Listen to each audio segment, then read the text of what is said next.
Well, welcome Flagstaff community, our statewide community, our national community, and our broader global community. We are, as always, excited to join you this evening for another exciting community dialogue. Tonight, focusing on the critical discussion of critical race theory. Critical race theory has been a major hot topic these days, with bills across the country, including in Arizona, focusing on keeping it out of our classrooms. But what exactly is it? Why has it been so demonized? This is definitely a hot button issue across the nation, and we're excited to bring it to you tonight.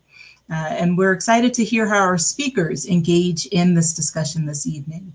Tonight's conversation is going to look at this important subject through a variety of lenses, and we're excited to have several returning speakers presenting with us in a conversation that will be facilitated by Brother Jermaine Barkley. Mr. Barkley, how are you doing this evening? I'm doing good. I've been looking forward to this conversation. Last year there was kind of the awakening in our communities here for social justice, particularly for the Black community. But one of the things that stood out to me last year was the speech that former President Trump gave on the Rotunda regarding what he was titling the 1776 Project in response to the 1619 Project, which really framed American history through the lens of slavery. And he gave a speech that was really combative towards this approach to teaching history through the lens of critical race theory. And ever since that conversation or that speech happened, the conversations continued in the media. I think there's a lot of confusion for folks on what critical race theory really is and what that actually would look like in the schools. And we've got some really educated and insightful professionals and colleagues that are going to be on the call today to really give us some good insight. At the end of the presentations today, we'll have some time for a Q&A where we'll be going through some questions. And you may have the opportunity to comment at the Murdoch Center Facebook page. Let us know if you've got any specific questions that you'd like us to ask the presenters too. Absolutely. Well, thank you so much for leading this conversation for us tonight. I know you were sharing before we even got started some of your experience with this. Can you share a little bit of that with us? Yeah, you know, what's interesting is, so I wrapped up my master's in sociology through ASU at the end of last year, which was a really interesting time to complete my master's. It was an expedited program. And so in the midst of the pandemic, in this social justice reckoning, I was also getting fed a lot of theory that I really didn't get privy to in high school and middle school, even in undergrad.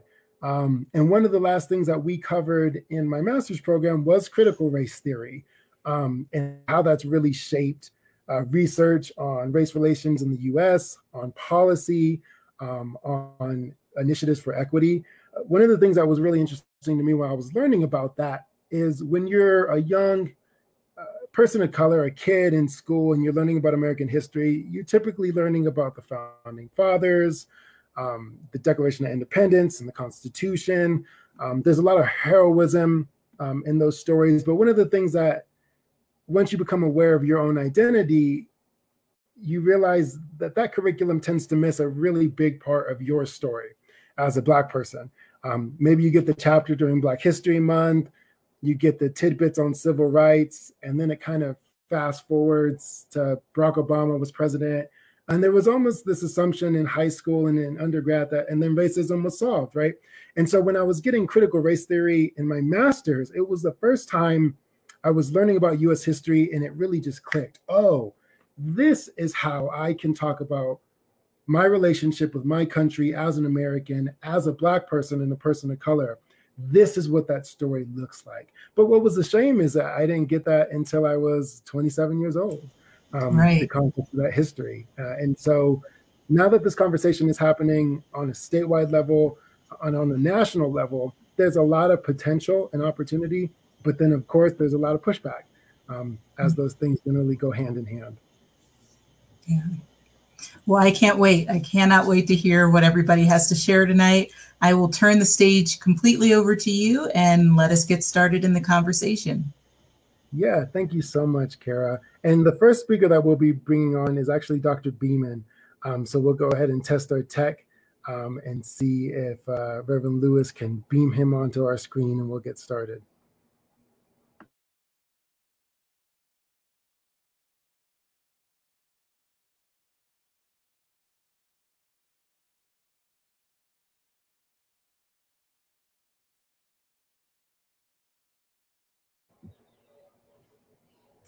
Any luck with that, Reverend Lewis? No, we got you working in the background.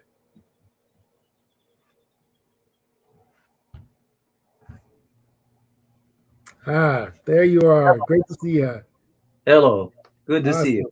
Good to see you too. Dr. Beeman, I'm going to go ahead and turn the floor over to you. I know you're a returning guest. If you could just let folks know who you are really briefly, and then you can jump right in. Yeah, hi. Mark Beeman. I teach sociology, and I also teach in the ethnic studies program at Northern Arizona University, and I'm happy to be here, part of this discussion. And I've been in Arizona since 1989. Beautiful, beautiful. And you'll be talking about educating students about race and ethnic relations. So I'll go ahead and turn it over to you. Yeah, I was asked to start off by saying some words about critical race theory. And so, and I have 15 minutes, so I may not get much actually to the educating students part. I mean, there's so much to say here about this bill, and there's so many directions we can go. I'm glad we have such an esteemed panel. So I've been asked to say a few questions about critical race theory. And then if we have time, I'll talk about the importance of learning about race and racism in the classroom.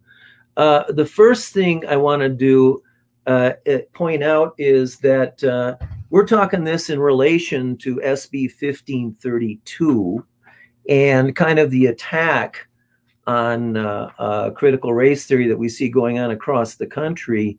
I want to point out that SB 1532 actually does not use the term critical race theory in it, in the legislation, although some of the principles that we see in critical race theory we'll go over are in there. It did appear, however, in former President Trump's order on diversity training, where he was going to ban terms like white privilege and critical race theory. And so this legislation in Arizona is in line with that kind of thinking.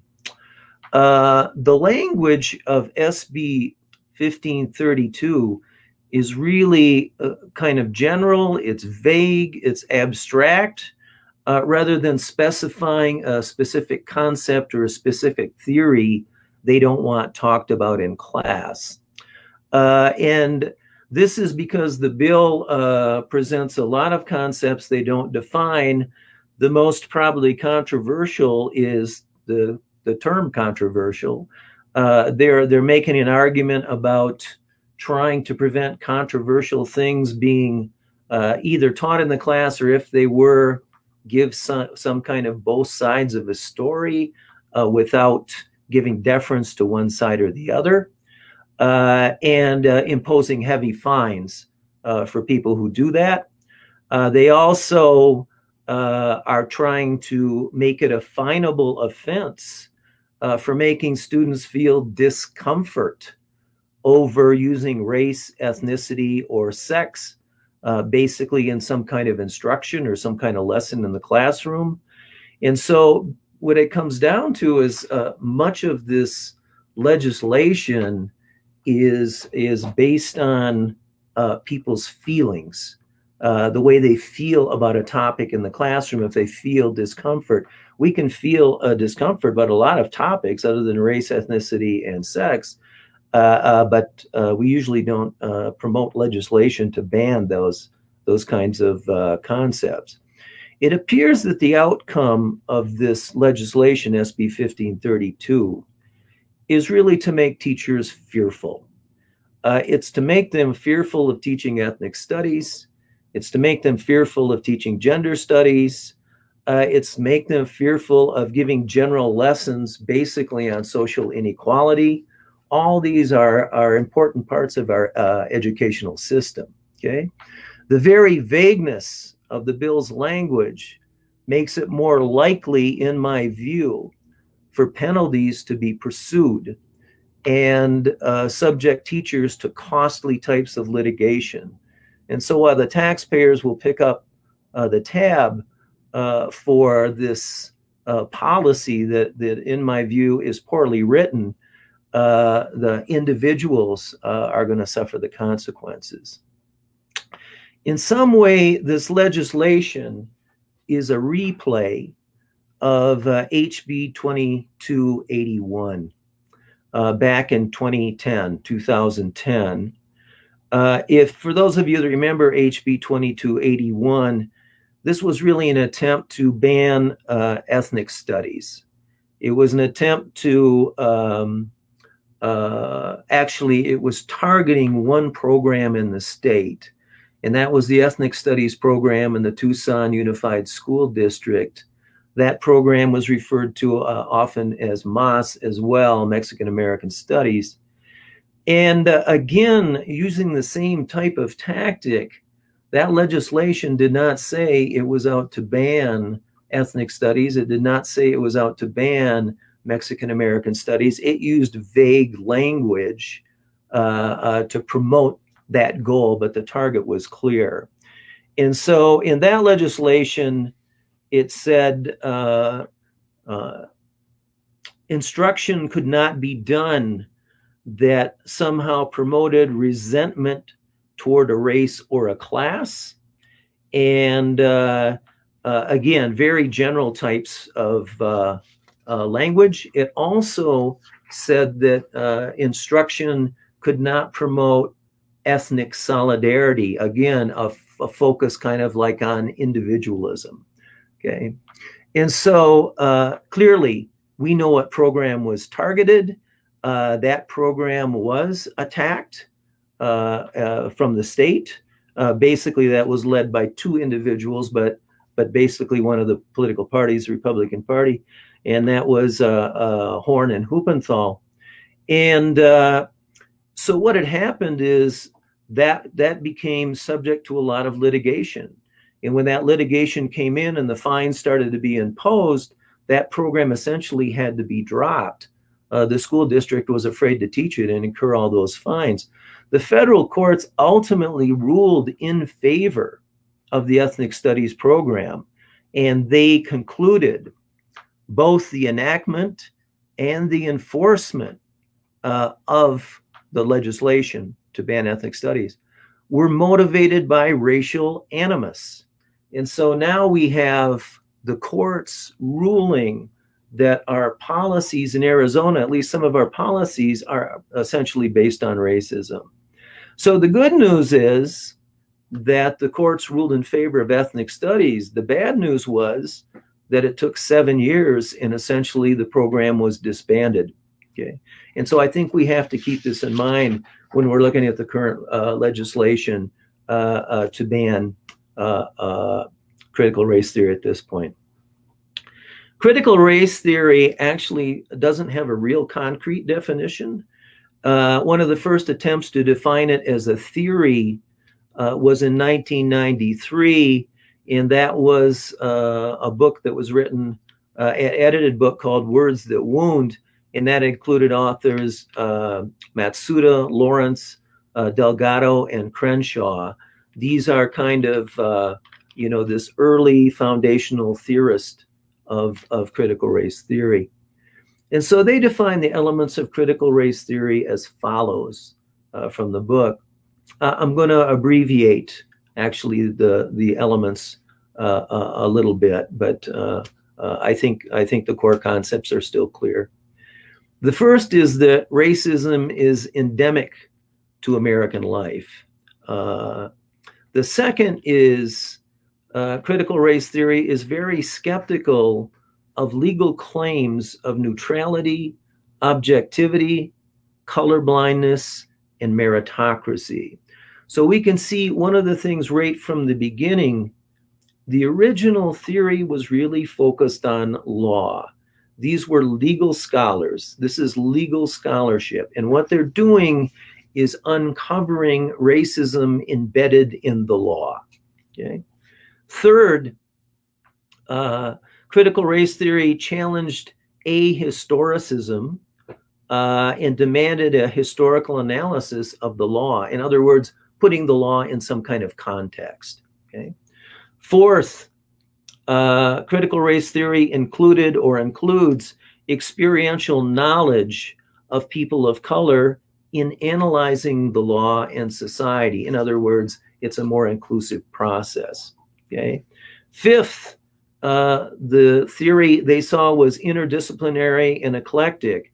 Again, this is arriving out of legal scholarship. These theorists actually came from or very influenced by critical legal theory. And then they took those kind of principles and applied it to race embedded in the law. And so they became interdisciplinary. They're borrowing a lot of concepts from other fields. And also, they concluded it works in the end, basically, to combat racial oppression. So here we have these early elements of what was called critical race theory at the time. Once again, it had its roots in critical legal studies. And those initial cohort of scholars that wrote words of many of them that wrote Words That Wound, saw racism as embedded in the law. The foundational work also owes a lot to, obviously, Derek Bell, for those of you familiar with critical race theory. Derek Bell, the author of Race, Racism, and American Law, a major work in the field, and also his work on interest convergence. Here is how the law actually affects education. He was looking at the Brown versus Board of Education decision. And his argument basically was a lot of civil rights law is only passed if it also fits in with the interest of the dominant group, whites in society. Okay. And then in addition to that, the scholarship coming out of here was very profound. Cheryl Harris in her work on whiteness as property, Kimberly Crenshaw, her work on intersectionality, this took off and basically kind of created a field on its own. And the team of scholars that were working on hate speech and what's protected by the First Amendment, trying to put that in a historical context as well. So critical race theory, after that point, was embraced and adopted and adapted in many disciplines outside of the law. So critical race theory we can see is evolving. It's a growing type of entity. It's bringing in new people, new ideas. Okay. By the time Delgado writes his book on critical race theory, it's an introductory text, the tenets then had been expanded. So if you happen to look at Delgado's book, he also writes what the tenets, the elements of critical race theory are. Delgado now is writing in 2017, so it has evolved quite a few years. And we can see similarities, but we can also see differences in what he sees are the core elements or tenets of the field. First tenet, racism is not ordinary, okay? It's not, racism is ordinary, excuse me. It's not an aberration. It often goes unrecognized. And so here we can see now racism, instead of being something to be uncovered in the law, is going to be uncovered in other institutions as well. So this is going to open it up to a lot of different disciplines and academics to do research in. Second, the system serves important purposes, both psychic and material, for the dominant group now. And so now we're talking about institutional discrimination or advantage or white privilege, possibly. If we look at this notion of psychic and material, I'll defer here to one of my other colleagues. He may want to talk about this later, Dr. Guthrie, but this has its roots in W.E.B. Du Bois' work. Okay. Number three, race is a social construction. This is not unique to critical race theory. This is basically an accepted type of concept across the board for people who study race and ethnicity in the United States, regardless of what their discipline is. Okay. Point number four, Minority groups are racialized in different ways over time to meet the needs of the dominant group. So generally here is a historical view of critical race theory, but this view has been a very popular view throughout other types of race and ethnic theories as well. In particular, you just may imagine how racism and race have evolved over time. And so if we go back to the Jim Crow era, we can consider that racism a classic type of racism. It was very open. People openly talked about inferiority and superiority, and they openly used that ranking system as a justification for discrimination. But then we see in the contemporary period more of the modern, or what's called symbolic racist type of activity here, where most people deny that they're racist at all, although they may engage in behaviors that are still considered racially discriminatory. Okay, and then fifth, no one has a unitary identity. Here, intersectionality becomes a big concept, as is anti-essentialism. And again, we can see this is well beyond law, legal studies. This is even well beyond ethnic studies. Intersectionality is kind of taken on a life of its own as well. Okay, and then the last tenet is voices of color are important for critical analysis. Okay, voices of color are important. And so here, again, this is drawn from many literatures. The literature on standpoint, we can see that going all the way back to Julia Cooper in the 1800s. Patricia Hill Collins writes a lot about this, etc. So what's going on here? Critical race theory is constantly evolving. Crenshaw actually has said critical race theory is a verb, not a noun, meaning it's active. Delgado makes the argument, he wrote the book that had the most recent tenets in it, not all critical race theorist scholars agree on what the tenets are. Okay, and so here is this growing entity. And he sometimes refers to critical race theory as a movement. Okay, and so I would say critical race theory, since it's expanded so much from its original development, which was very focused, excellent scholarship on legal studies, really is an approach more than it is actually a theory at all. Okay, so if we read those, critical race theory is basically looks fairly mainstream in terms of discussions about race and ethnicity in academics today. Okay, so given that, where do we want to go next? Well, I guess I think I have just a couple minutes left here. I was going to give a couple examples here in terms of law, how it's embedded, racism embedded in law. And I guess I don't have time to go over these, but I'm just going to mention the two names. One case is the Ozawa case, a Supreme Court case, Ozawa versus United States in 1922. And then a few months later in 1923, we have United States versus Tind. This is the same two cases. And what are they discussing? They're really looking at social construction of race. And the judges are actually involved in the social construction. They're trying to determine who's white and who's not white. If we look at those two cases, and I hope you get a chance to, one of the things that happened is Ozawa, who was Japanese American, is asking the courts to give him citizenship. He says, consider me white. And he's going through all the features he have that shows he's a good citizen, including the fact that he said, I'm very light complected, more light complected than many whites are. My children speak English. They go to mainstream schools. Ozawa himself had gone to the University of California. He had good moral character, but the courts were clear. They looked at the pseudoscientific literature, and they determined, since Ozawa was not Caucasian, he was not white. In other words, they said Caucasian is equal to whiteness. You would have to be white to become a citizen at that time. And he said, therefore, we rule based on this science that you can't be a citizen. Tim comes along a couple of months later. He's from India, and basically anthropology had defined him as Caucasian. So according to the case that was filed just a few months earlier, Tim should have had a slam dunk case. He could walk in, say, I'm Caucasian, I'm white by your own ruling. You just did it a few months ago.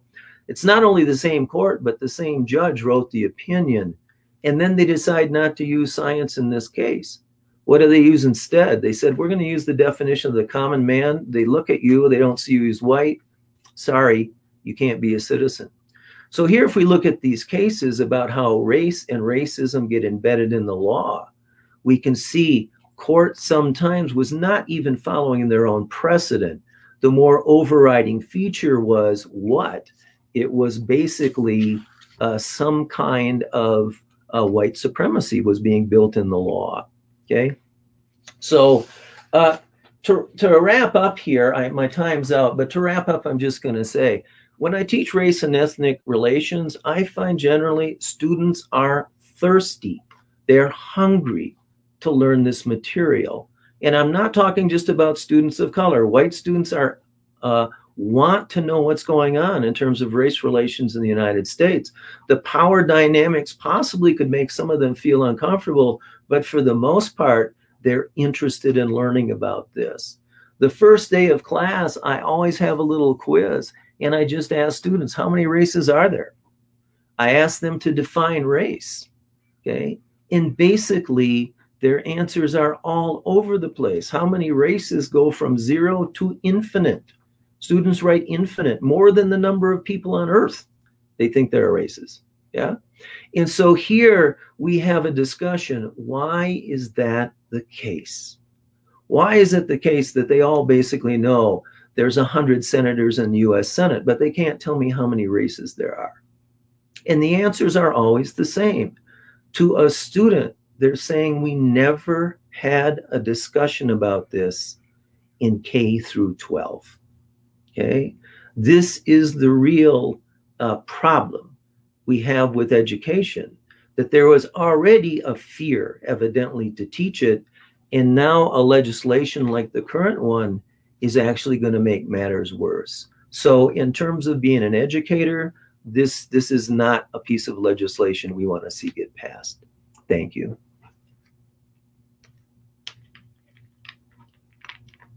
Mm-hmm. Thank you so much for that, Dr. Beeman, and you brought up a lot of great points. I felt like I was right back in grad school, and wish I had you as a professor. Looking forward to asking you some questions here at the end of these presentations. So hang tight and stick around, and we'll have a good discussion about it. Next up, we're going to have Representative from the 27th District here and the Arizona House of State Representatives doing a brief presentation on that aforementioned bill, SB 1532. Representative Bolding, as soon as you pop on, you can have the floor.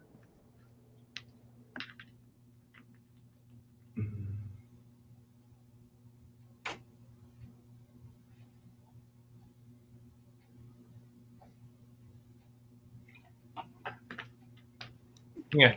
Hello. How are you all? Good. Hello. Good evening.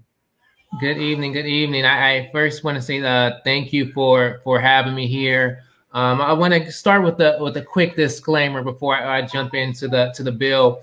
So I have my two beautiful baby girls here with me. So at any given moment, they may also make a guest appearance here on the screen. But, you know, so Senate Bill 1532, as was mentioned, we know is dealing with critical race theory. And what we've seen across this country right now, that there's been a movement to really take the teaching out of race, the teaching of race out of our schools, the teaching of race or highlighting race within our government. And now we're seeing it from a policy-driven perspective. In fact, one of the big things that's important to note here is that this bill came with a substantial amount of penalties. And just to talk a little bit more about it, I know we spent a little bit of time on there. Essentially, we would be at a position where it would require all teachers to not have the ability to truly give accurate portrayals of just the history of this country.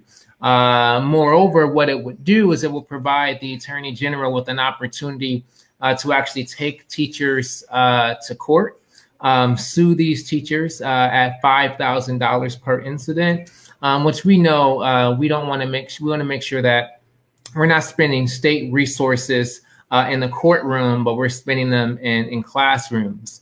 And, you know, one of the most troubling aspects of this bill is that it would have so-called required that teachers teach both sides of controversial issues, the good side and then the more controversial side.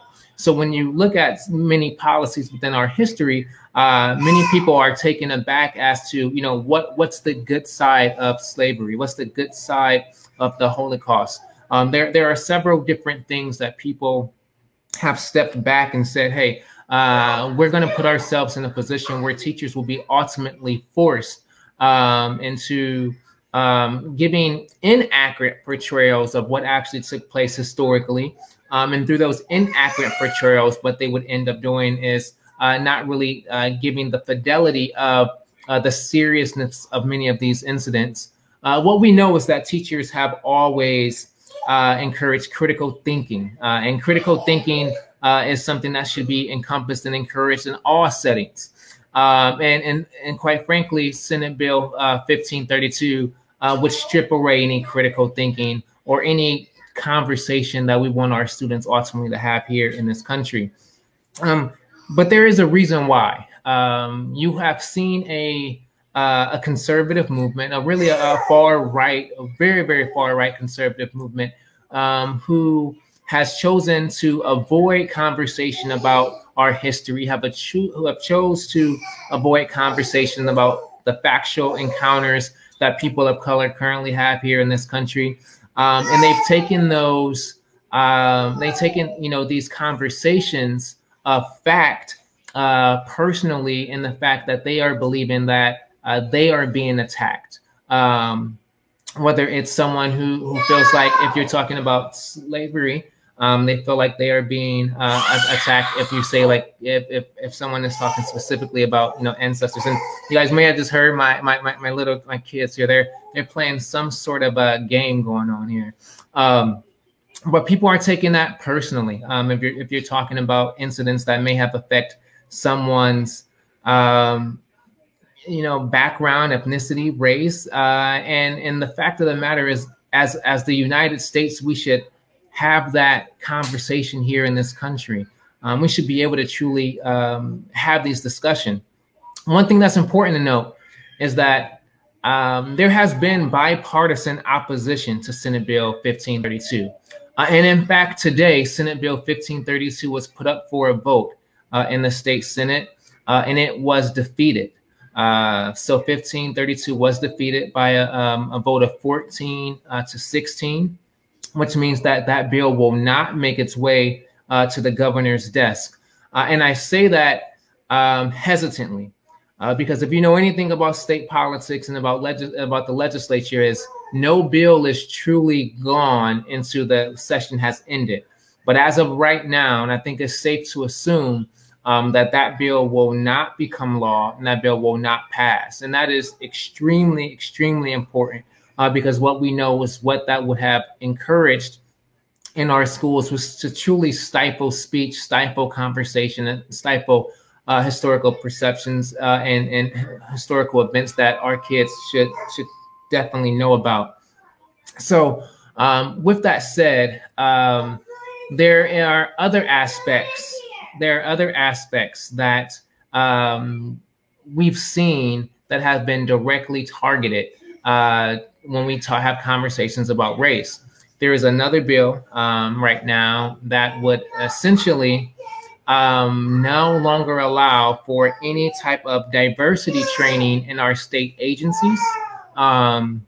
No diversity training in any of our departments. And it would make it even much more difficult for folks to have the ability to truly be in a position to talk accurately about why certain policies are affecting certain people. Sorry. So for us, it is extremely important that we are moving forward, and we're at a position and we're at a place that we are stopping any policy that would stifle the things that we are doing.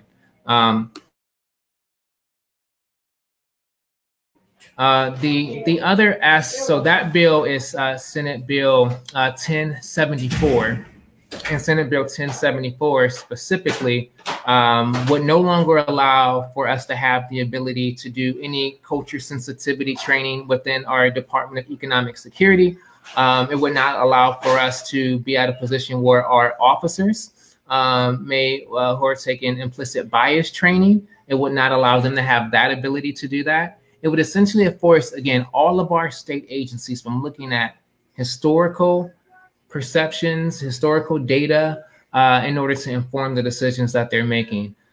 So while we were able to defeat, this attack on critical race theory in our schools, it looks as if the governor may have a chance and probably will sign a bill that would be devastating and take any significant conversation of race out of all of our state agencies and departments. So we know that is still, again, a step back.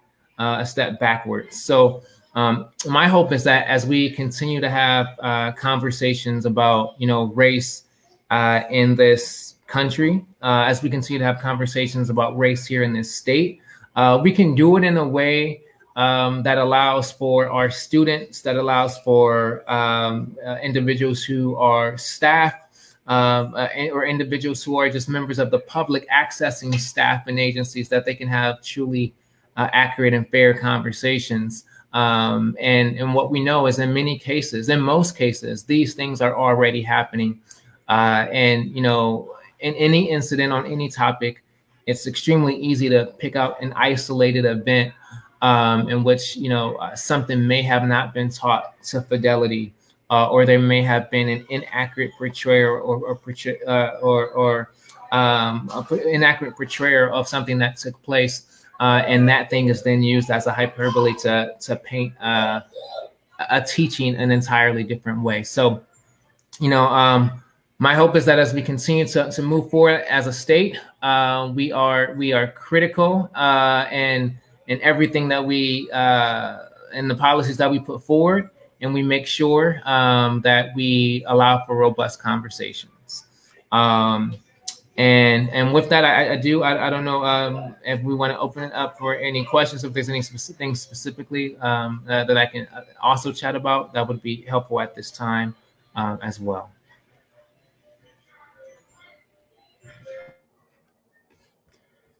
Thank you so much, Representative Bolding. I really appreciate that. And I appreciate the insight into some of the other bills that are being considered currently in the state. We will have time for questions and answers here after the next two brief presentations. I've got a list that I've been jotting down if you can stick around. Also, I do want to say it is nothing short of a miracle that you haven't also heard my daughter screaming behind the door. Please, we've all been in a pandemic world for almost a year and a half now, so I think we're all completely accustomed to that. You provide some really great information. I know we've got time for questions coming up, but I just want to say I very much appreciate your advocacy and the work that you've done. You really just highlighted the importance of that bill not passing today. And every one of those victories goes a long way into keeping the dialogue open and making sure that we continue to make progress in our state, because we know that starts with the young people. And if they can't be educated in schools, it's that much harder to get progress done. So I just want to give you a personal shout out. I know you've been working today, so you've very much been on those front lines. So thank you so much. And then thanks for hopping on this call to give us some more information. I look forward to giving you some questions your way in another 20, 25 minutes, half hour here. Awesome. Looking forward to it.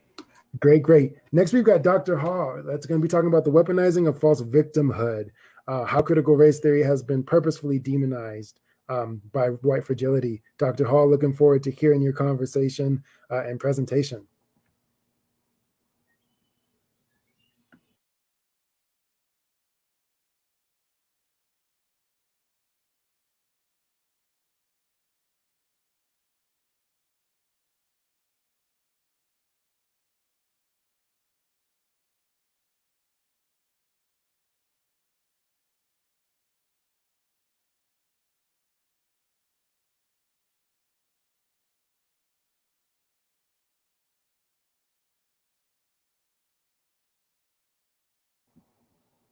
I'm sure we're working on getting Dr. Hall on the screens for you right now. In the meantime, I think that last presentation was a wonderful reminder of how active we need to stay aware in our local politics. We'll have more to come on that. I see Dr. Hall, you've joined us. Welcome, Dr. Hall. Thank you. Thank you. And I want to pick right up where you just left off in terms of public advocacy. I'm a social psychologist by training, and I just retired from NAU after 22 years as Dean of the College of Education and Professor of Educational Psychology. So that would give you a sense of the perspective from which I'm coming as I make these comments. When the public reads a newspaper article that talks about a bill like the one we've been discussing, for communities of color, it feels like another assault. It's like something else is being taken away. And so what I want to do is speak directly to how we should or how we might understand what's going on with bills like the two that Representative Bolding has mentioned. And the word that fits is fear. So what I want to explain is how this powerful emotion of fear finds its way into the halls of Congress and our state legislatures across the country. And there are 4 points that I think help make this case. The first is, as Professor Beeman mentioned, the original definition of who could be a citizen required that you be Caucasian. And some people believe that is still the case. In fact, white is considered synonymous with America by many people. So this sleight of hand, the flow of white identity into American identity, is the foundation upon which institutionalized racism has been built. The way it functions, and I'm actually going to use a quote from Michael Eric Dyson, but he quotes Beyonce. In an interview, Beyonce said, "It's been said that racism is so American that when we protest racism, some assume we're protesting America." So imagine if you believe that America is a white country into which some people of color have come. It doesn't matter if you came on your own or were brought here. The core notion of America is still synonymous with white identity. And so the second point of the 4 is that if you look into white supremacy and the teachings, excuse me, the teaching of white supremacists, a lot of it goes back to something that's called the replacement theory.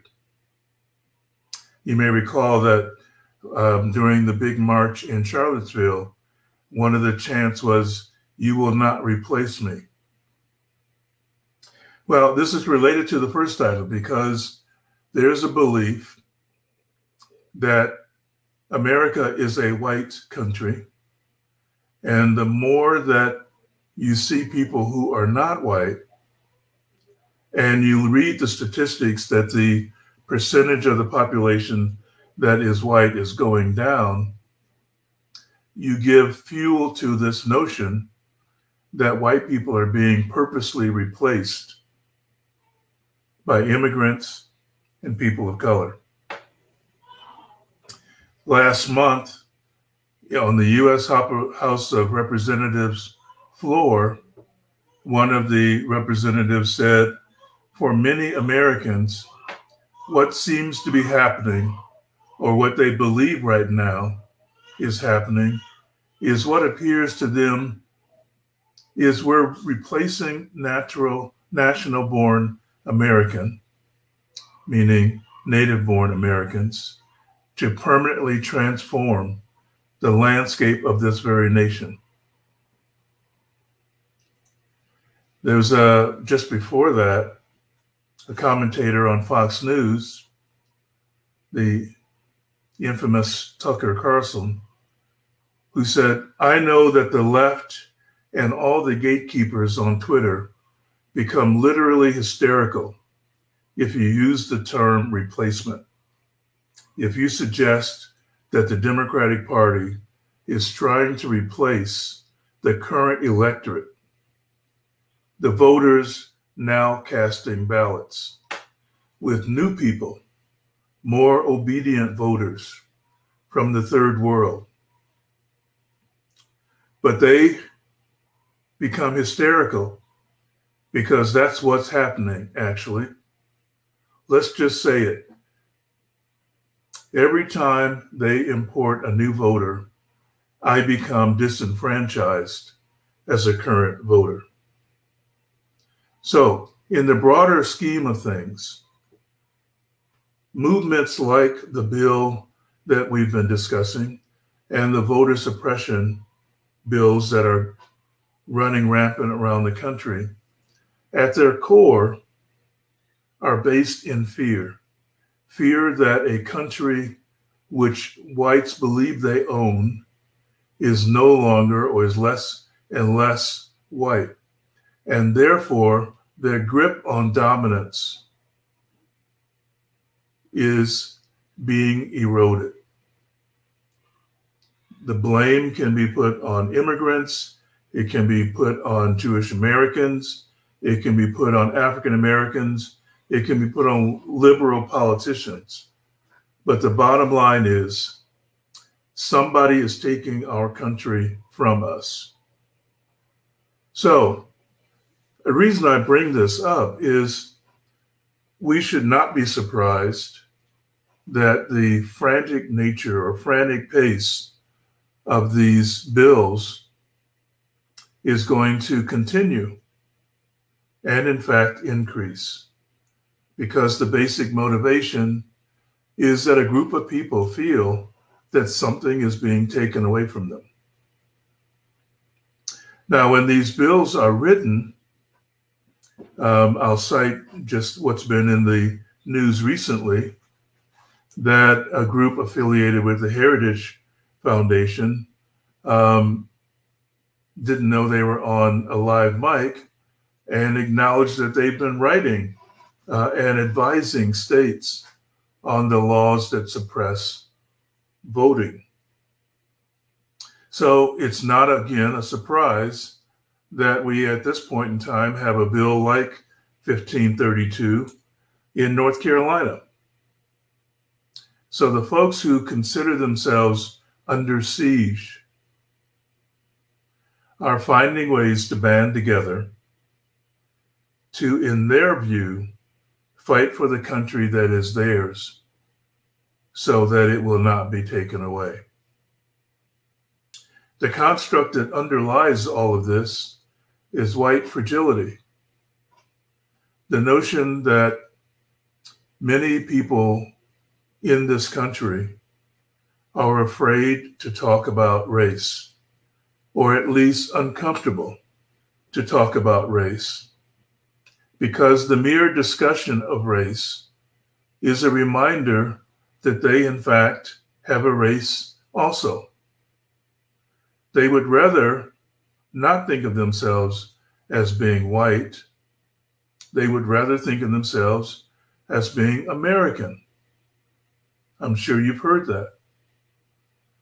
And so one of the things that happens as a result of this subterfuge is not only do they fail to understand their own motives and their own behavior, but they also become, in a sense, victims of the structure that they've created.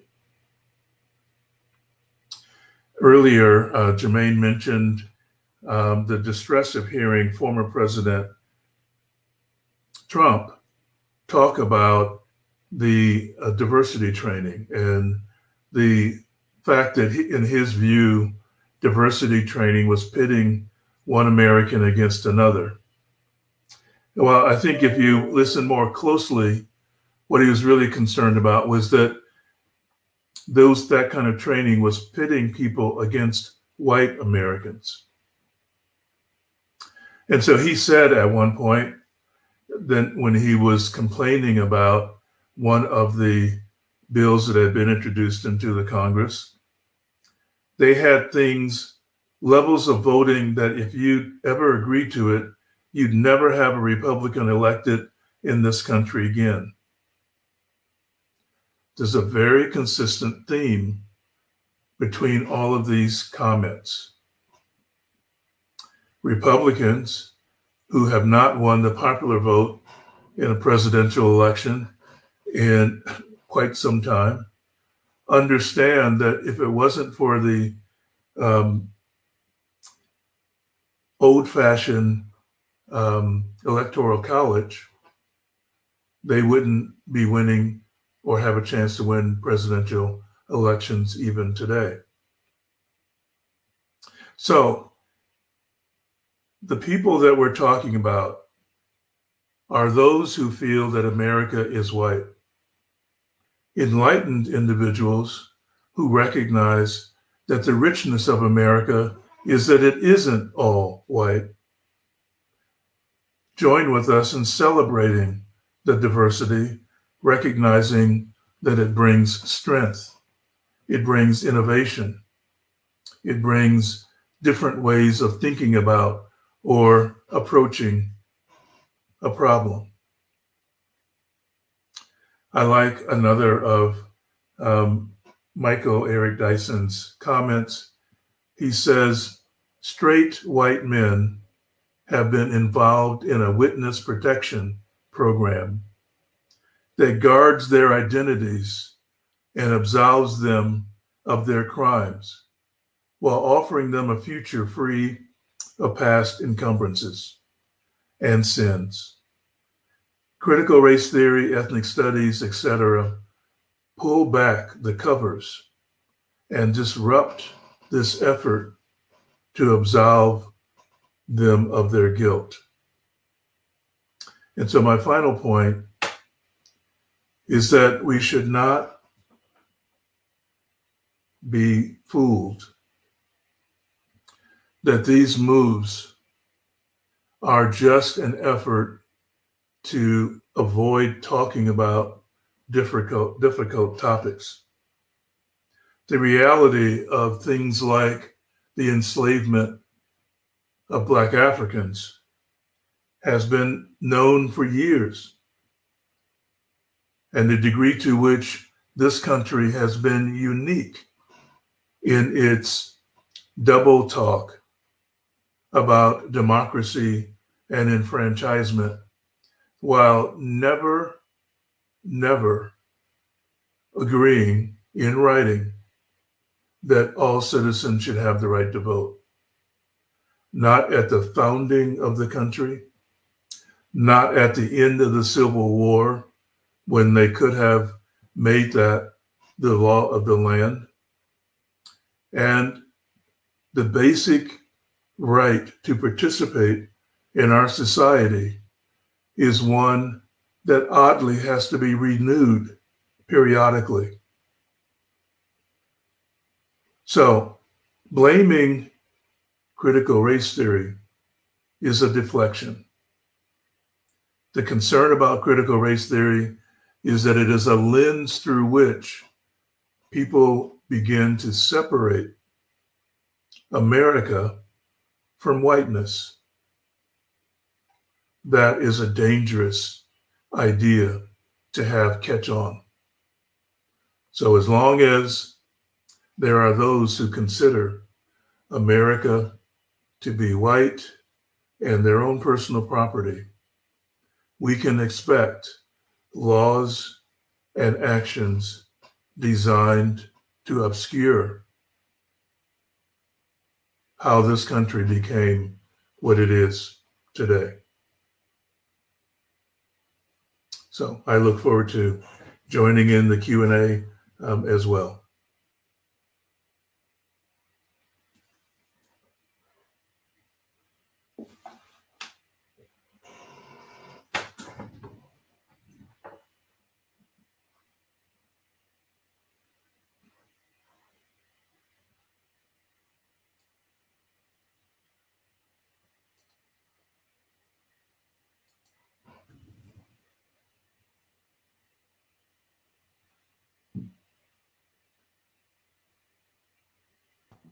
Thank you so much for that, Dr. Hall. I really appreciate your perspective there. And speaking truth to power, you provided a lot of valuable insight. Also appreciate, it's so funny. I try to stay informed on the news and the goings on. And because of that, I try to watch different perspectives of news. And so every once in a while, I'll catch some snippets of Fox News where I can stomach it.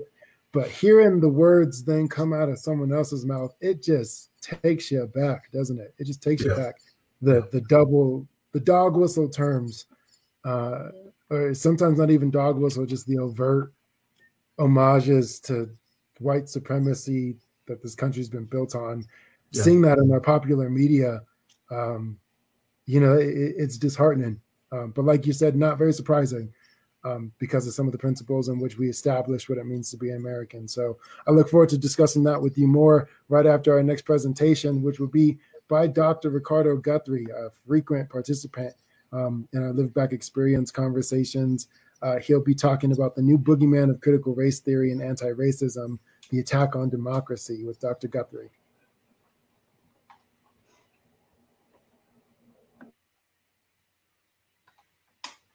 Transition here. Thank you so much, Dr. Hall, Mr. Barkley, Dr. Beeman, and Representative Bolding. It is wonderful to go last after everybody has said everything that needs to be said. And I'm going to try to keep it short so we can get to the question and answer.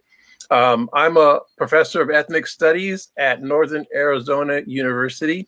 I came to the mountain in 2008, right before the economic collapse, and have been here ever since. But I just want to say ethnic studies brought me to Arizona, and the people that I met, like Dr. Hall, Dr. Beeman, Coral Evans, Bernadine Lewis, on and on and on, we survived because we were the only ethnic studies program at the university level. We survived because we were teaching the things that history didn't, psychology didn't, sociology didn't, except for Mark Beeman, of course. Psychology didn't, except for Dr. Hall, of course. I could go down the line, but in each of those instances, you have one person who has to carry the entire race and the entire argument about why this is needed. And again, it's not a matter of race. That's what's so scary about it. It's about demand and enrollment. And the students demanded my position. They demanded Dr. Hall's position. They demanded that by having a read-in in the library in which they read Black books. And the president was upset. He didn't know what to do. He was the provost at the time. He said, why don't I get some donuts and some pizza and we'll talk about it?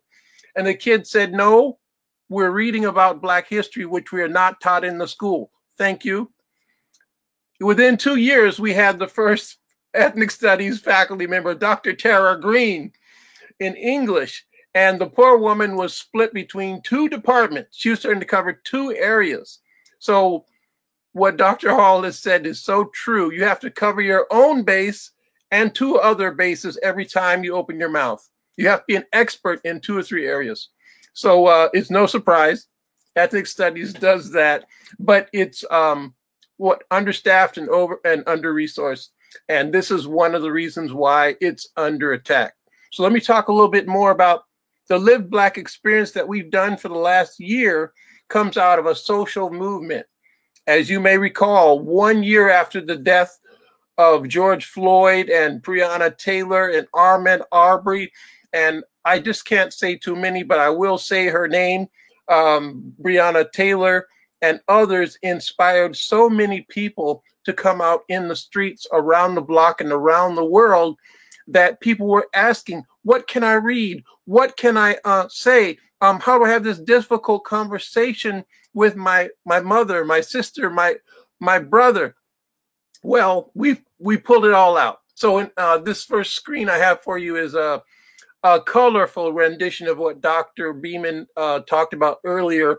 CRT, or critical race theory, is very simply put here, a framework, a movement, a way to understand why racial inequalities exist and how we can eradicate them.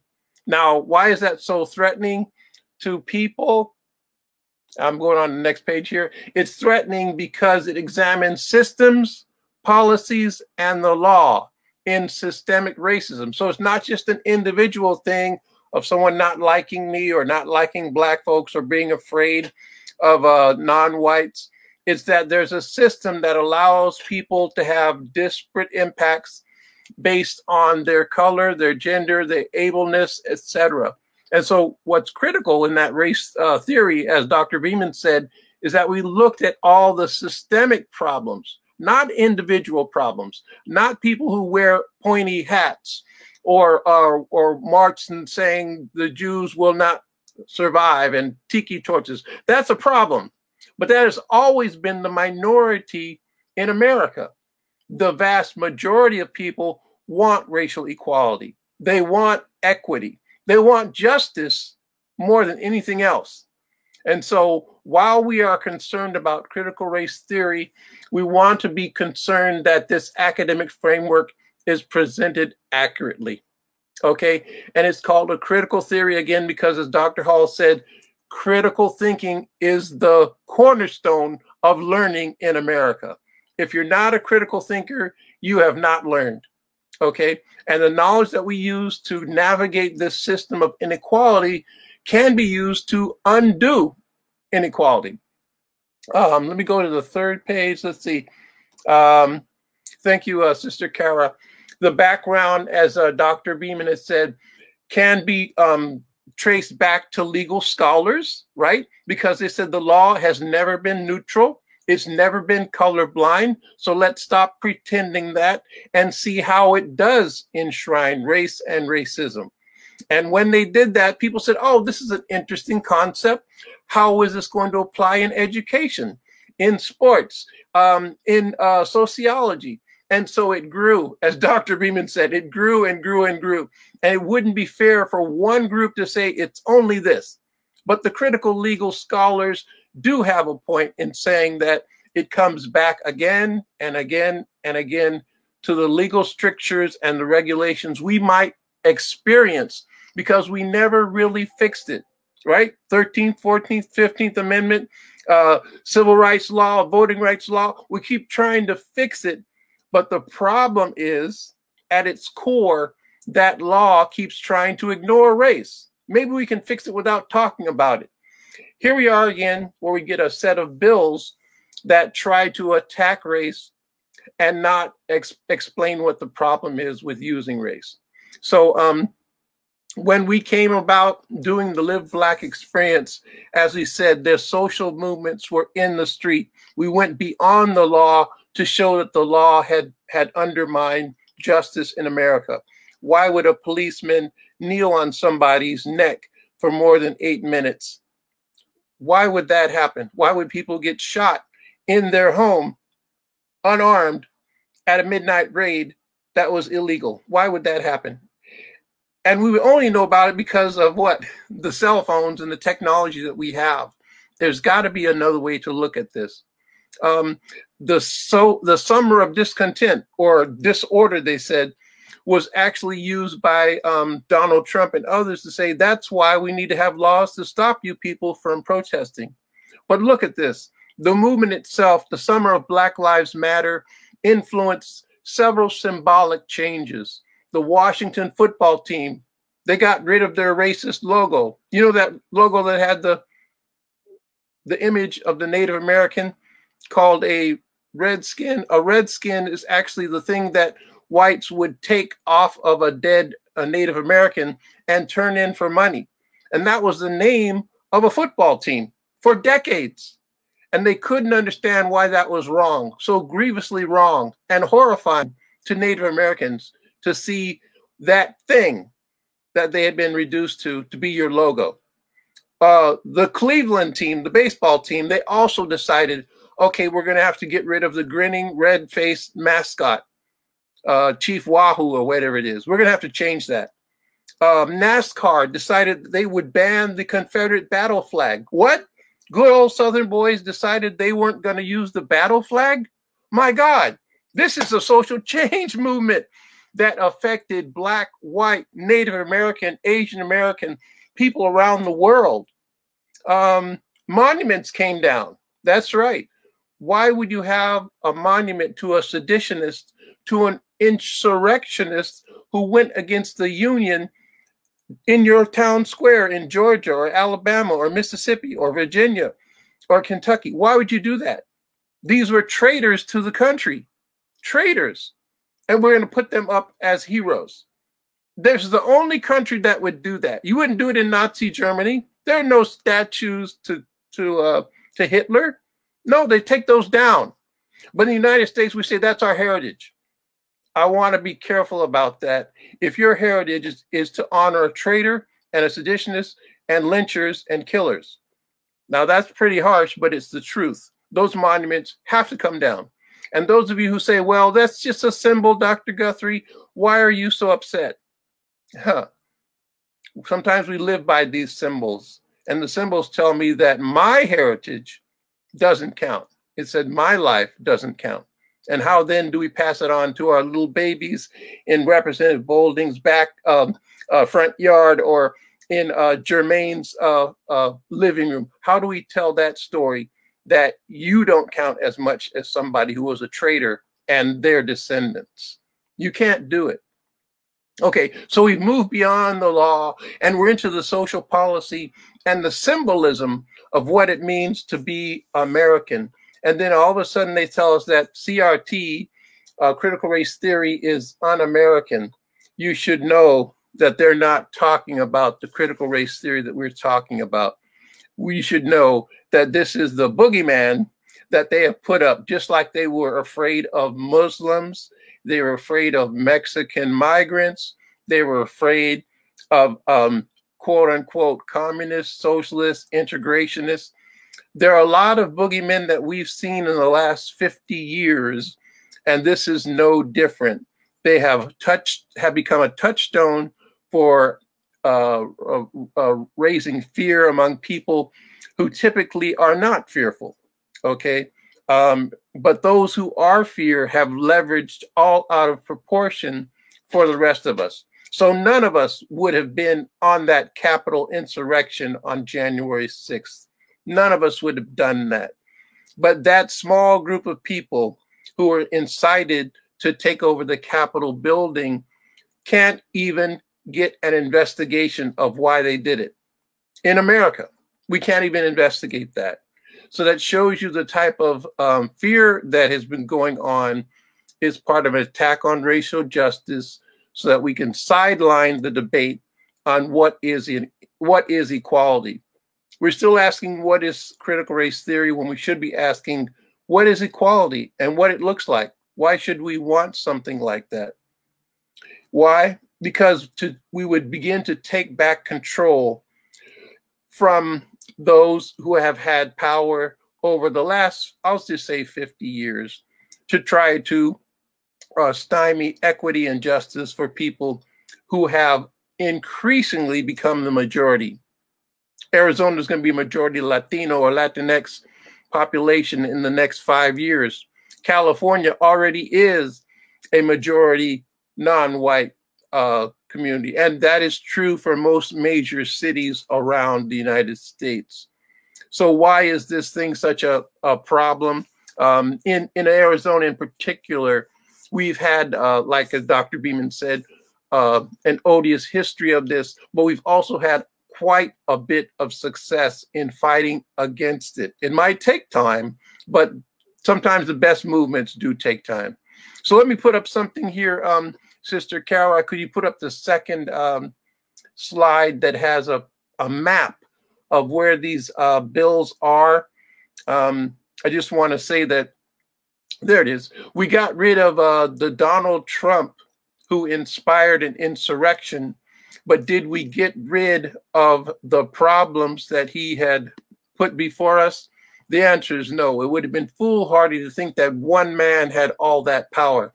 He didn't, and he doesn't. But there are other people in these states over here that you see are red and brown. These are the states, and they're not the majority of the states of America. But the ones that are deeper red are the ones that have 2 or 3 legislative bills that are attacking racial justice, that are attacking the ability to even talk about race, racism, sex, gender oppression, and the like. Now, it is difficult for us to say, I want you to be uncomfortable in class. No, that's not what we're saying. What we want to say is learning is done best when you stretch beyond your comfort level. This is a fact. Learning is best when you stretch beyond what it is that you know. Learning is best also when it is fun. Now, I'm not saying that everything we talk about when we talk about racism is fun, but I will say this. It is fun knowing that you have a history. It is fun knowing that you are validated and that your experience actually helped build this thing called America. And again, that's not to take away from the fact that America has done some wrong things in taking land from Native Americans, for instance. What I am saying is Native Americans, Blacks, Latinos, queer people of color, differently abled people, they've all been part of the majority that have formed this thing. And so when you look at this map of green, brown, and red states, you'll see that most states are still green. They're still healthy. They have not been infected by the attack on racial injustice. So why should the narrative of anti-racism come to the fore? It's because people like us who are knowledgeable and who know better have been on the sidelines. I'm going to say it like it is. Sometimes we wait for other people to fight our own battles because we don't think they're coming for us. But guess what? If you look at those red states, no, we're not in Mississippi.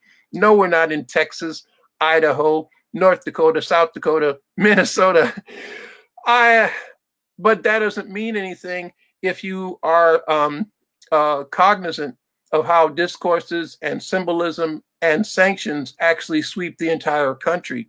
Because Representative Bolding is a unique person in a sense that he's ready to stand up and speak with other people who may not be Democrats, who may not be Black, who may not believe the same things that he does, but he's willing to say, come, we must have a conversation about abortion rights, about migrant rights, about critical race theory. Is this the problem that we have? Yes, I'm a legislator. I'm willing to work with that.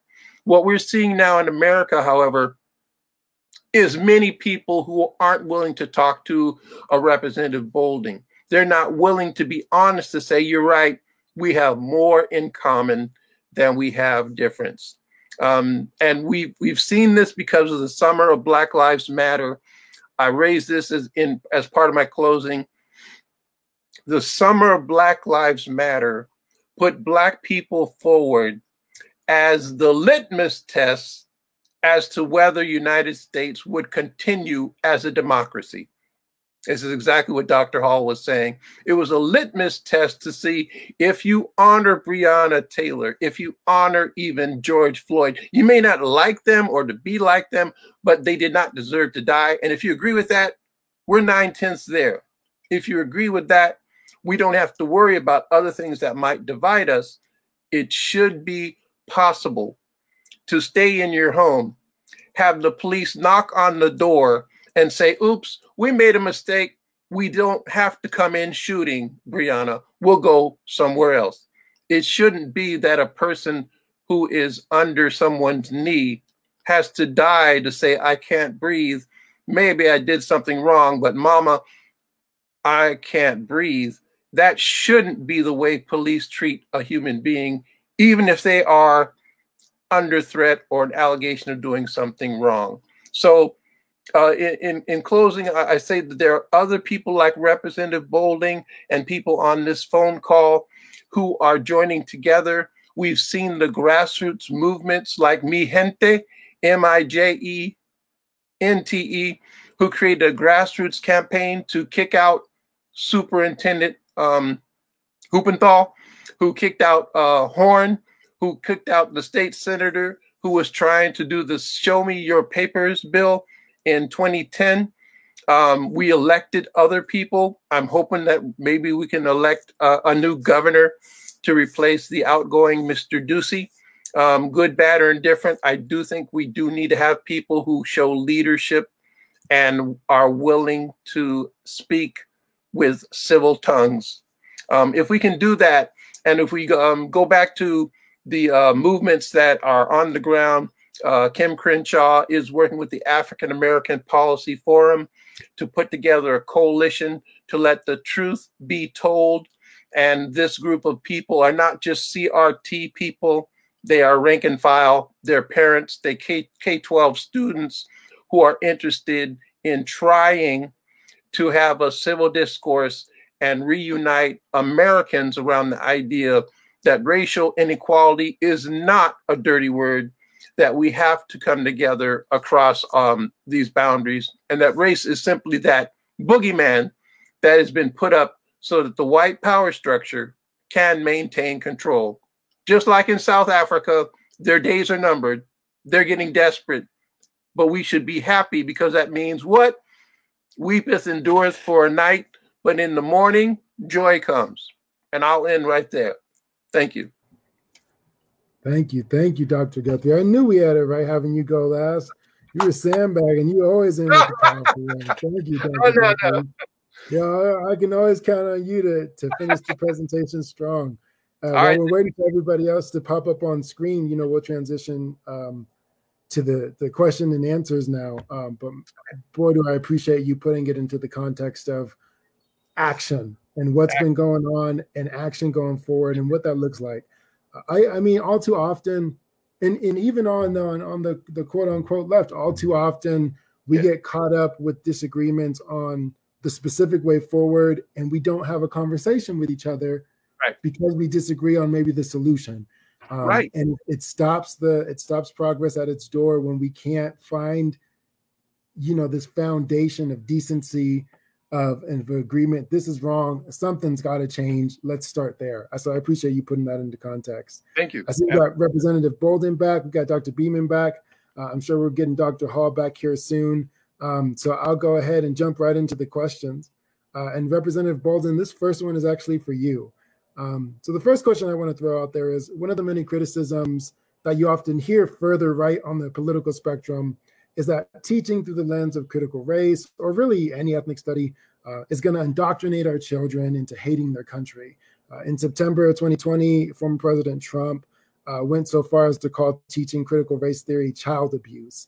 What's your response to those concerns? And can you teach history in an honest way without destroying patriotism? When I hear, that rhetoric, one of the things that I absolutely know is, one, it's all about the messenger and who they're messaging to. And many times this is a dog whistle to empower a base of individuals who fundamentally know or believe in some way or shape or other that people of color here in this country present less of a value in their eyes. The honesty is that, the only way we can truly have robust conversations about who we are as a nation, who we are as a people, is to talk in a lens in which we are describing what happens in America through not only race, but through actions. And the reality is that rhetoric is just red meat to a base to then say, to keep them fired up and encouraged. Thank you for that, Representative. I appreciate that insight. And I'll be asking some questions to specific panelists, but if anyone else has thoughts that they want to go ahead and jump in on, please feel free to do so. But for the sake of time, I'll just go ahead and move on to this next question here for Dr. Beeman. Dr. Beeman, welcome back. I want to read off some statistics for you from the University of Massachusetts that came out last year that they did on race relations between Black and white Americans. In their survey of a little over 1,000 folks, they found that 40% of their white participants felt that police treat Black and white people the same, and then an additional 7% felt that white people were actually treated less fairly than Black people in instances of police encounters. 49% felt that police shootings get too much attention. 41% of white participants felt that there was no discrimination between Blacks and whites in hiring. Now, there's no question, obviously, from these survey results that there are a lot of people in America that don't subscribe to the idea of systemic racism or believe in the remaining impacts of slavery and their impacts on the Black community today. But one of the central tenets of critical race theory, as you discuss, is the assertion not only of systemic racism's existence, but its embedment in our institutions and the law. So when you've got that disconnect between people who subscribe to the reality of this and then critical race theory's assertion of its absolute existence, how then can you teach it in schools when there seems to be so much opposition by non-people of color?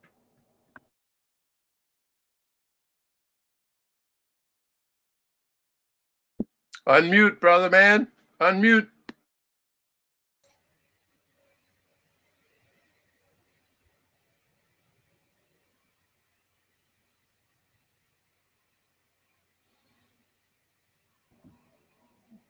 Can't hear you quite yet. Right, let's see. There you go. There we go. That's good.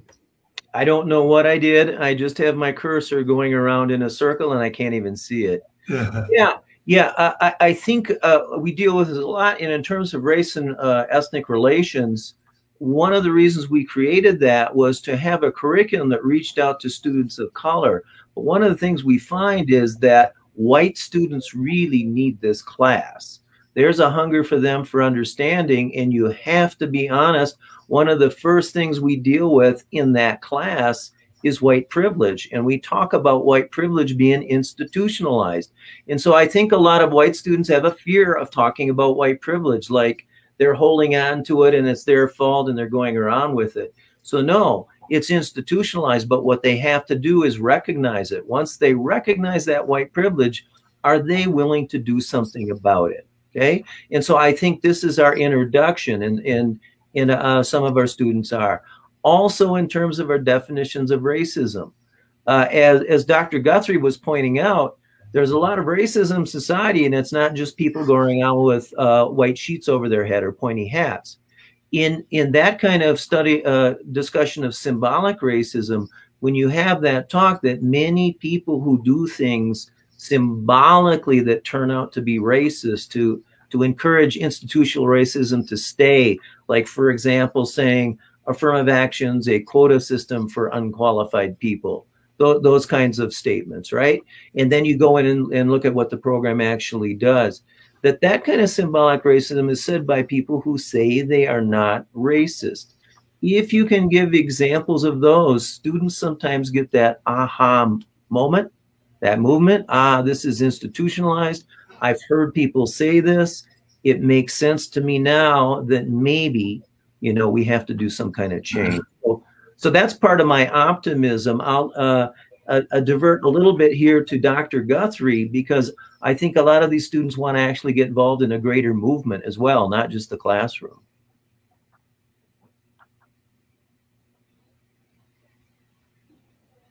Thank you for that, Dr. Beeman. I really appreciate that perspective. Mm-hmm. Really appreciate that perspective.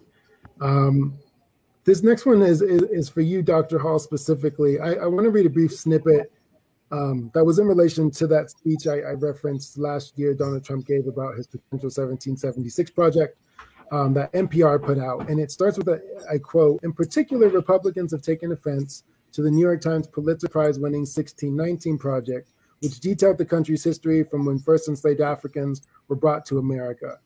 President Trump said, critical race theory, the 1619 Project, and the crusade against American history is toxic propaganda, ideological poison that, if not removed, would dissolve the civic bonds that tie us together and destroy our country. Trump said that the schools need to focus instead on the legacy of 1776, and I quote, when American colonies declared independence from Great Britain. So I want to ask you, Dr. Hall, as a person of Oh, looks like we lost Jermaine. There he is. Can you hear me now? Yes. Cool. So I want to ask you, Dr. Hall, when you hear the phrase the legacy of 1776 in combativeness to critical race theory, what does the legacy of 1776 mean to you as a scholar and as a person of color? Well, I could give you a whole week's worth on that one. But let me treat your question in this way. There's a story I like to tell to predominantly white audiences. So I think it's important while we have this conversation that we address the issue of, so how do we get more people sympathetic to what we've been talking about? So I give this little story. It has been documented that the middle class in the United States, in America, is largely the result of the GI Bill. That when soldiers came back from the Second World War, they had a package of benefits that Congress approved that would facilitate their reentry. One of the key elements of that was FHA mortgages. So veterans qualified for these low-cost, government-subsidized mortgages. It was a successful program, and one of the ways it fueled the middle class was that all the little subdivisions, like Levittown and so forth around the country, became populated with soldiers who could buy a house because they had this low interest rate mortgage. 20 years later, the people who bought those houses mortgaged them and started small businesses. They mortgaged them and sent their kids to college. And at the end, they had a house that had appreciated in value. The moral of the story is the major wealth for common people in the United States was driven by the GI Bill and these mortgages. Okay, that's the story of 1776. But then you say 96% of those mortgages went to white service people. 96%, which means that the white servicemen had a head start on developing wealth. They had a head start on moving into neighborhoods where they could fund better schools. They had a head start on getting capital to start their own small businesses. So today when we say, well, we have people who are underprepared for college and they are students of color, and what are we supposed to do? I say, go back 25, 30 years and understand that the federal government was responsible for creating this tremendous wealth disparity. And because of the wealth disparity, people could then use their discretionary money to do important things for them and their family. So we don't have to talk about institutionalized racism. We don't have to talk about any of the bad words that Donald Trump is afraid of. We can simply tell a story about the American progress and then give the statistic about who was really the recipient of that white affirmative action, because that's what it was. So that's how I treat it. Power and policy. I appreciate that. I appreciate that perspective. You know, and so often when you say certain phrases or words or theories, people just shut off, you know, and close the door in your face. And so having other approaches that are a little bit more grounded in a language folks can understand, like policy that you can point to and pull up, is probably a lot more accessible for folks. This kind of segues and is a question for you, Dr. Guthrie. So one of the frequent justifications for dismissing conversations in race and prejudice in schools is the summation of Black lives as quote unquote politics.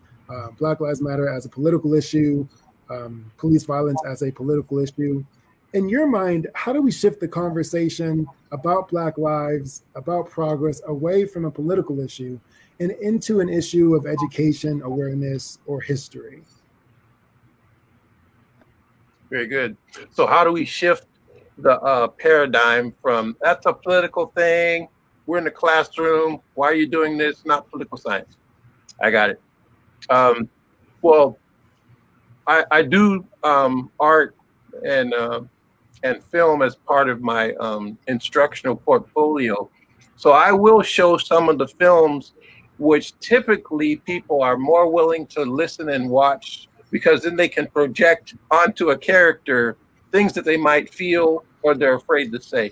So I always like to use Aquila and the Bee, which is a brilliant story, not because Aquila likes to spell words and she's good at it, but because she says there are 5,000 coaches that help me remember these words.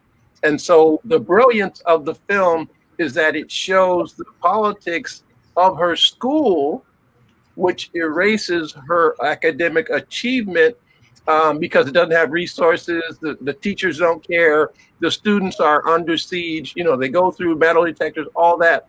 But Aquila is focused on learning to succeed in a spelling bee. And so when I tell people that her story is a cultural story, she uses the music of Black culture. She uses the community coaches to help her. And then at the end of the day, the politics of that film is it takes a whole village to raise a child. You say, well, that's not the purpose of the story. It's she was an individual genius. No, the point was the genius of that community comes through each of us. And she was one of the people who was very capable of pulling it all together. I do like to use film, as I said. That's just one example of films that on the surface say one thing, but they're actually telling another story. And they had sold that screenplay to Disney and to the other big motion picture companies, but they said, no, we're not going to tell it that way. So they pulled it back and said, I'm going to find a company that will let us do this story the way I need it to be told, because it is a political story, but I'm telling it in a way that people will not erase the politics of it. And so Fishburne and Angela Bassett, they said, we'll help fund that. So did Starbucks, so that the writer could do it. So that's a long way around it, but I typically try to get people to talk about culture, art, sport, celebrities, and then we attack the political part. That's part of my strategy, as opposed to, I know we talked with Mark and his wife Gita at different points. As a political scientist, she's like, no, let's talk about the political science, Ricardo. I said, well, I'm not as good at that as you are. I'm going to use the arts and the culture, and then in that way we'll get to the heavy text, because people, they throw up their hands and they get scared, Jermaine, when you say it's about the politics, all politics. And unless you're a political science, you may not be able to always do that. So that's my long way around. I just want to say, because culture gives us the language to talk about difficult issues, that's where I go first.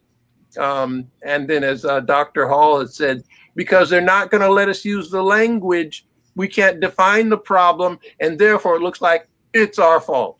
So anyway, that's my threefold answer. They put up constraints, and then if you can't operate despite, it's because you weren't prepared. I know that can be very frustrating. Representative Bolding, I wanted to ask you, this is a lesser said out loud critique of critical race theory, ethnic studies, but something that you see a lot on internet forums, comments, chat rooms. And it's the critique of, why would you spend so much time discussing slavery and its implications when the Black population in the US is not currently the majority of the population in the US? What would be your response to someone who thinks that the time spent on history should really be equivalent to the percentage of population? I mean, if someone who may have that perception, I would just say, one of the things that we should be doing as not only as lawmakers, but one of the things that we should be doing not only as lawmakers, but as leaders in our community, is ensuring that those whose voices many times aren't able to be heard, that we're able to speak loudly for them. And many times when you're part of a minority bunch, you may not have many opportunities to have a seat at the table. One thing that we often say is that if you don't have a seat at the table, then you're probably on the menu. And the reality is when I first came into the legislature, I was the only African-American at the legislature. And, as I'm leaving now, there is a strong possibility. So I'm termed out in 2022. There's a strong possibility that if we don't have another African-American elected in 2022, that there could not be one again. And this is 2022. So I think it's extremely important that that voices are heard to protect those who may not have opportunities to have a seat at the table. And if the mindset is that those who may not represent a large majority of people are here, or those who simply don't have a large population are here, then we never get to a place where we actually get to change, or we get people thinking outside of the box. Diversity has always made us strong as a country, as a state, and I think that's what has allowed us to really develop who we are and what we do today. Thank you so much, Representative Bolding. I know the state's really going to miss your representation. Hopefully, we see you in another form of government here in the state soon. You don't have to give anything. He's running for governor. Yeah, running for governor. We need your perspective in there. Need your perspective. Thank you very much. Dr. Beeman, this question is for you, and it's something that I'm actually really excited to ask because it's something I've been particularly interested in a while. I grew up in a military family, which means we moved every 2 to 3 years. Which means we had different school districts in different states every time we moved, be it in Oklahoma to Maryland. It's all rated different on their education systems, to the federal school system for the military. Because of the ways that our states, our counties, our cities have autonomy over their education systems, a person in a left-leaning state or county could come out of high school with a completely different view on America, its history, its state of affairs than a person who was educated in a more right-leaning state. In relation to critical race theory, this would end up resulting in 2 very different perspectives and whether or not they think a problem exists at all. When you get those 2 different students in higher education or in the political forum, how do you bridge that gap when their educations have been so vastly different? When it comes to race and ethnic relations, we start assuming that they know almost nothing. Whether they come from a left or a right-leaning school district, these students don't have much exposure to the history. Most of them, in my experience, particularly here in Arizona, it might be different. I don't teach at Berkeley. Maybe there's a different student. I don't know. But here, just assume we're all at the same level. We don't understand very much. Like I said, the first exercise I give them are 3 simple questions. It's a quiz. How many races are there? And then for the students who think they're clever putting down there's 400, the next question is you have to name them, right? And then the third question is you got to define what race is. And I find that most of them write down social construction, but their definition doesn't fit the social construction. So really at the very beginning, we're starting not to embarrass anybody, just to establish that something's been left out for all of us. And so I think that kind of helps at the beginning. At least it does in my class. And so do you find, so a lot of parents who went to college or higher education before this field of study was more prevalent in schools, maybe they didn't get these conversations and this information, and now they're sending their kids away and they're very nervous about them being exposed to these hard conversations. Do you find, and this goes for all the educators in the room, do you find that creates a lot of tension, or does that more so lead to growth and meaningful conversations? Are the parents right in being afraid of their kids being brainwashed or being combative, or do those conversations generally seem pretty productive in your classrooms? Let me give a quick illustration. I taught exclusively at the graduate level. So I taught parents, and my students would express outrage that there were critical constructs and experiences, historical events that they knew nothing about. And so it's not, once people are presented with how big a gap there is, they are incensed by it. Just one quick example, in my course, I would have students read the Supreme Court case that involved forced sterilization of women under the auspices of eugenics, race purification, preventing the feeble-minded from reproducing. Well, that was in the United States before Hitler. In fact, he took some of his cues from prominent psychologists here and in Europe. So when parents find out that their own education has been anemic on important issues, they are incensed. So I think the strategy we need is to get more parents involved in understanding how their own deficits of understanding come from, in part, from their education. They would be much more proactive then in making sure that their kids had a broader base of understanding. Well, we found a lot of, Mr. Barkley, we found a lot of this, as Dr. Hall has said, starting with the students is the best way. As difficult as it is for a parent to launch their kids and be confident that they're going to land someplace safe, it's more important to start with the kids and say, regardless of what you may think right now, in 4 years, you're going to be an entirely different person.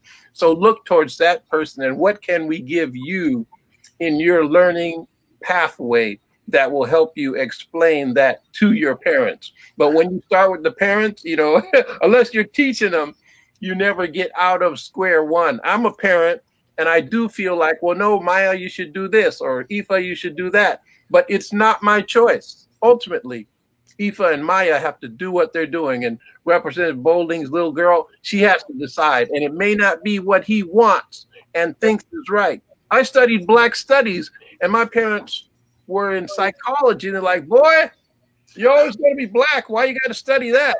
I'm like, okay. Because I didn't get it in K-12, Dad. That's why,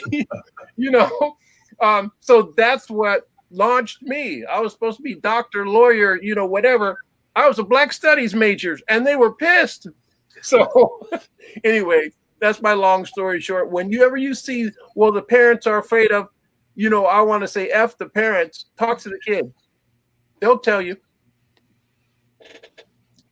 Yep.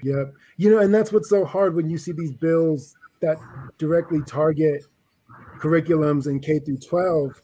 Usually the kids aren't at an age where they can politically advocate for themselves at the voting ballot because they're not old enough. And so they've got to find creative ways where they can lobby, where they can reach out to a Representative Bolding to express what they want.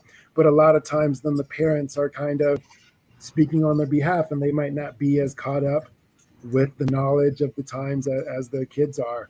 I want to close out with one more question to all of you, starting with Representative Bolding. When you take a look at how ingrained white supremacy, systemic racism, oppression has been in our institutions in the United States. As a young person, when you first get exposed to that, really easy to feel really disappointed in your country, but also to feel kind of powerless and hopeless when you start understanding the scope of the problem. How do you feel we can talk about systemic racism, teach about systemic racism in our history in a way that's informative and honest, but also promotes hope for change and activism? You know, that's a great question. You know, many times I can say that, you know, you hear these messages, you get the statistics, you get researched, and it can be overwhelming. It could be daunting.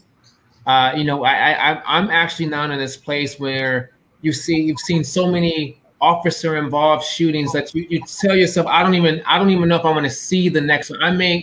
You may intentionally not watch it. And I think that there is a reality that when you hear about a system that may have not been designed for you to say, how can I succeed in that system? How can I just, you know, choose a separate path? How can I just not watch? But I think it's important for us to talk about not only the stories in which we've seen the system not work, but also highlight the stories that have worked. You know, the reality is that, you know, while we have an education system that has not been designed for people of color in many ways, I can tell you that, you know, my mother never had more than a high school diploma, but she ensured that her kids did and got a college education and multiple degrees and opportunities that she never had. And that would not have happened without, quote unquote, the system, without a Pell Grant, without having the opportunity to go through, you know, the FAFSA process. That's a place in which the system worked. You know, and I think that we talk about these opportunities that we've been given, but also how to still navigate that process. You know, as the valedictorian from my high school and class president sitting into a college you know, classroom with 400 students and learning content that I never touched. You learn about educational inequity, and what does that actually mean?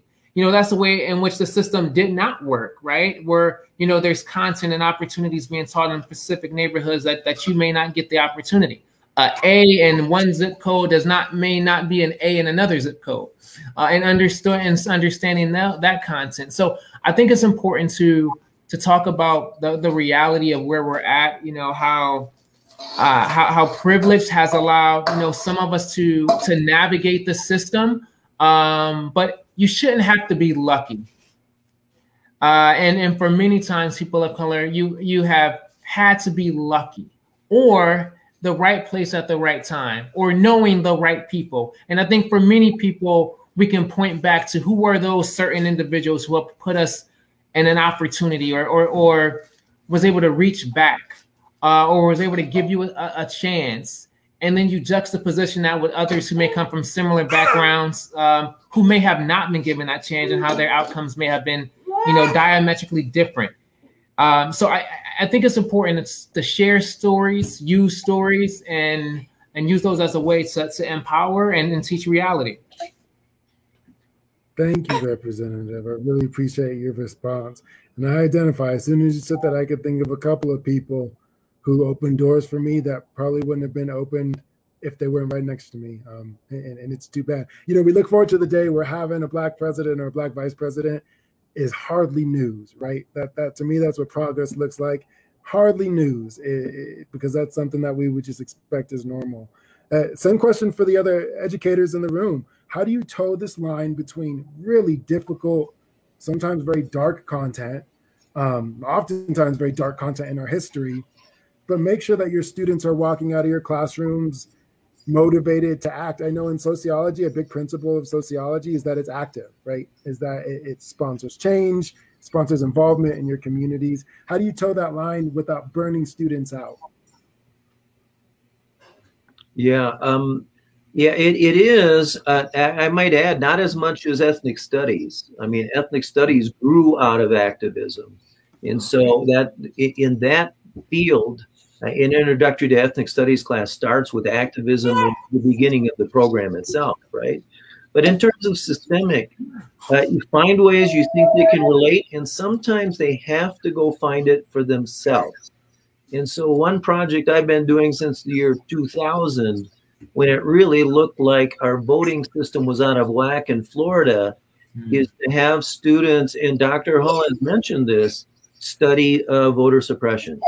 And I don't even have to call it that. I'm just saying people of color have the same chance of voting as white, and are there organized groups trying to prevent people of color from voting? I've been doing that project every year since then. And one of the reasons I like doing that is I think students coming in know that there's discrimination in housing. I think they know there's discrimination in jobs. I think very few students notice until just the last couple of years when the media, this has caught fire, know that your basic right of voting is being challenged if you're a person of color. And so that does two things. It shows systemic. They can't deny it. Their job is to find systemic. It shows that it can be very damaging, and it also shows strategies to overcome it. And here, classic examples, what Obama did, classic examples, what Stacey Abrams is doing right now in Georgia. And so that kind of has all the components, I think. One other strategy that I think is helpful is to broaden the lens again.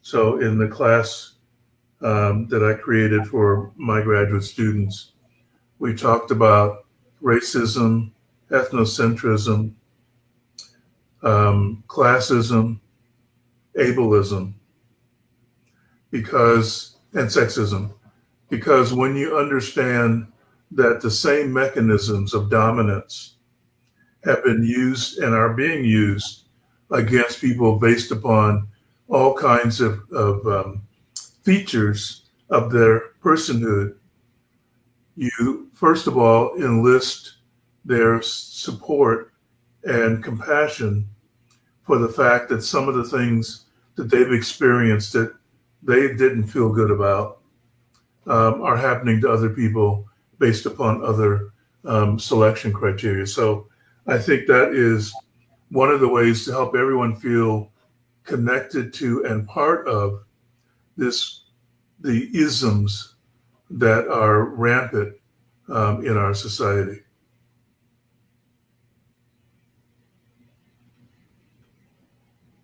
Thank you for that, Dr. Hall. And I asked you the same question, Dr. Guthrie, just to close us out. And this doesn't even need to be just for students. How do we stay informed in a contextual manner without falling out of the game, so to speak? Oh, very good. I was just thinking as they spoke, I borrow a lot from my education theorist people. And so the secret is it might have a different subject matter: race, space, and segregation, race identity in film, intro to ethnic studies, etc. But I keep thinking it's the same course because people come in at a level where they need validation and new skills. And the first thing is to create the zone of proximal development. The zone of proximal development means I'm brilliant all by myself, but if you line me up with 30 other brilliant people, we're going to be exponentially brilliant. Exponentially, because that's the difference between what I can learn on my own and what we can learn together. And that's also a concept from African societies, Ubuntu. I'm a person because other people taught me how to be a person. And so that means you have to have this live engagement with other people, whether you like them or not, whether they're in your family or in your kinship circle, you're going to deal with them. And in that classroom, most people are like, no, Dr. Guthrie, I don't want to be in that group. I said, well, you're not part of the class if you're not. This is not, it's not a correspondence course. You're going to know everybody in here and they're going to know you. And the Chinese students love it. The international students love it. American students are scared to death. So something's wrong. And so I think that's part of the American psyche. We're afraid of each other. What the hell? I'm sorry, that's just the way it is. In my family, I got 6 kids, 5 boys, 1 girl. If you couldn't communicate with someone who's older than you and younger than you, you didn't get anything. You couldn't win your games. You couldn't get enough to eat. You know what I'm saying? So in my classrooms, that's the way it is. You're going to have to get along and learn how to fight, but do it respectfully. That's what we do in our big family. And most big families are like that too. You may not all agree, but so what? I'm going to leave it there. And I just think that's the thing. We have to be part of a community of consciousness that's coming together. And that is messy, but it's necessary.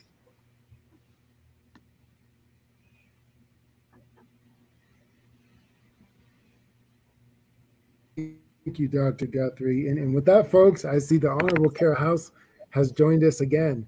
And to play us out, before I turn it over, I just want to say it's always such an honor to spend the nights like this with such esteemed colleagues, intellectual brothers, folks who are educated on these topics. I always feel fed and motivated after these conversations. So I just want to express my gratitude. Thank you so much for spending your time with me this afternoon. Thank you. Thank you so much for inviting. I just want to, before closing us out, echo that, Mr. Barkley. Thank you to all of you for engaging in this conversation. If we're talking about exponential genius, I think it was certainly on display this evening with all of you educating our community, sharing your genius and your knowledge and wisdom with our community. We are so grateful to have you all as part of this conversation. And that includes you as well, Mr. Barkley. Thank you for the strong questions, the great conversation, great insights that led us through this conversation. Mm-hmm. As we close, absolutely. As we close out this evening, we want to share, as always, what's coming up next for the Live Black experience. Coming up on Sunday, May 30th, we will have the next session of the Live Black experience reading group, where we will be discussing the May 2021 books, The Miseducation of the Negro by Carter G. Woodson, and Invisible Man by Ralph Ellison. Again, that conversation will be coming up on Sunday, May 30th at 2 p.m. Arizona Mountain Standard Time. This project is dedicated to fully engaging the community in all aspects of the Live Black experience and facilitating community dialogues regarding it that lead to mutual understanding, respect, and reconciliation. We're housed in the historic Murdoch Community Center, which is located on the site of the old Dunbar Elementary School. Dunbar was desegregated almost 2 years prior to Brown versus the Board of Education, and the school system here was held up by the NAACP nationally as a model for education.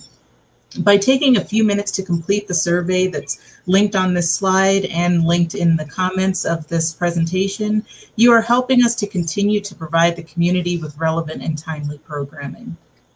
And finally, if you enjoy the programming brought to you by the Murdoch Community Center, we ask that you consider helping us to continue this work with a monetary donation. You can do so by visiting the link below. It's also linked in the comments or scanning the QR code on your screen. The Southside Community Association is a nonprofit 501c3 organization. We thank you for considering making a donation to this work.